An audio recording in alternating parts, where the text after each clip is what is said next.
After 3 long years of taking Ubers and Lyfts, Nike finally decides to drop the Air Jordan 1 taxis. That was very corny.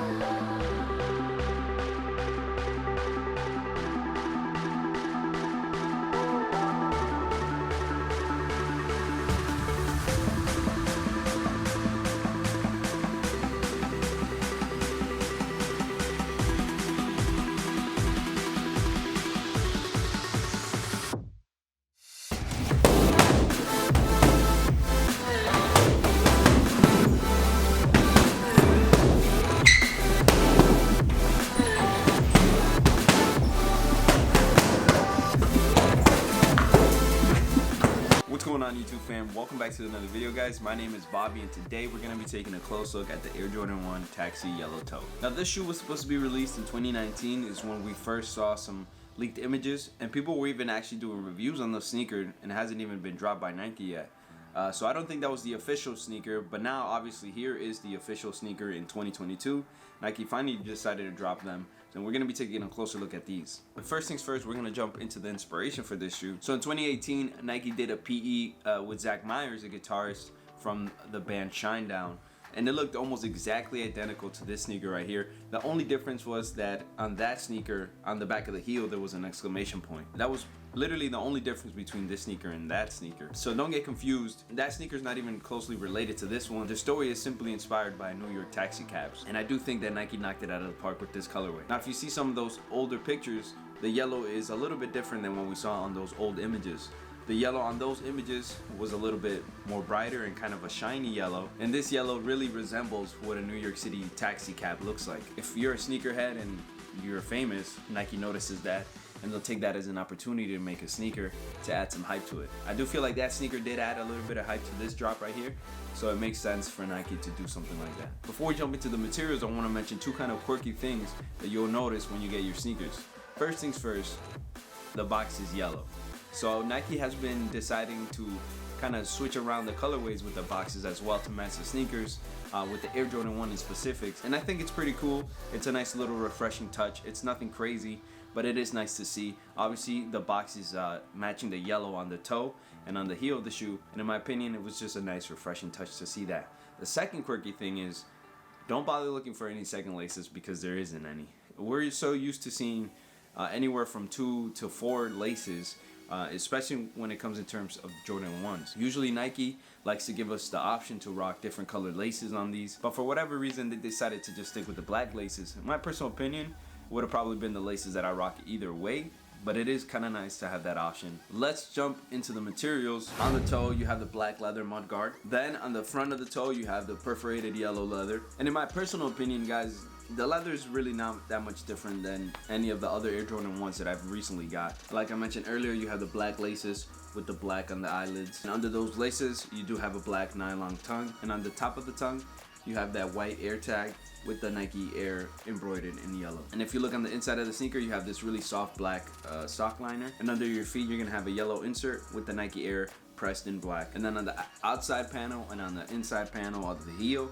you have this kind of sail white. It's not like a bleached white. Now I'm really happy that Nike decided to go with this white instead of like a brighter white. It definitely corresponds with the yellow and the black much better. And on that white panel you have the black Nike swoosh. You have the yellow heel and then the yellow wings on the top with the Air Jordan debossed wings in black. And on the bottom you have the traditional Air Jordan 1 outsole in the yellow colorway. Now that we went over all the materials, we're going to talk about the sizing, and it's pretty much like your every other typical Air Jordan 1. They fit to size, so go for your actual size. And if you don't know what your size is in Air Jordan 1s, you now have the opportunity to go to your local store and possibly find Air Jordan 1s sitting on the shelf. So take a second, go to your local sneaker shop and try on the Air Jordan 1 and see what size fits you right. But like I mentioned, they fit true to size.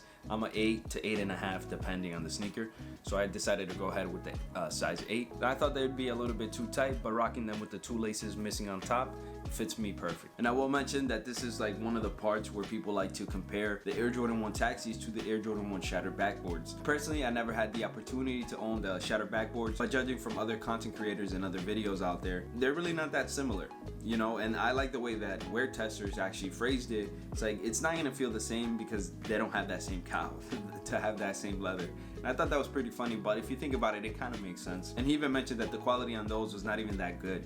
And we don't know why people decided to put the shattered backboard on a pedestal, just because the texture of the leather was really soft. And it felt like it was nice, but at the end of the day, it's just average leather. But for whatever reason, everybody has been comparing that sneaker to this sneaker, so maybe I'll have to give myself a pair one day and see the comparison for myself. And guys, that's gonna pretty much wrap up the video on this Air Jordan 1 taxis. But before I do close out the video, I do want to mention a couple things. Like I said, the Air Jordan 1 taxis, they shouldn't be really that hard to get. You can get them on StockX and go for right around retail, which is actually kind of crazy for a colorway like this. Obviously, we know that this color blocking, for the most part, either does really good right off the bat, or after a couple years, it kind of just skyrockets. So if you want to take advantage now, we don't know what the sneaker market is going to look like for Air Jordan 1s in the future, but right now, it's looking very dim. So if you want to take the opportunity to buy your pair for maybe $20, $30, $40 over retail, now's the time. In the future, this shoe might not be going for that low price. So definitely take the time, go on StockX, go on eBay, and make sure that you guys take advantage of this crazy sale right now on Air Jordan 1s. And like I mentioned earlier in the video, you should be able to go to your local retail store and find Air Jordan 1 sitting on shelves, which is kind of unheard of. It's something that we've never seen before. So take advantage of the opportunity.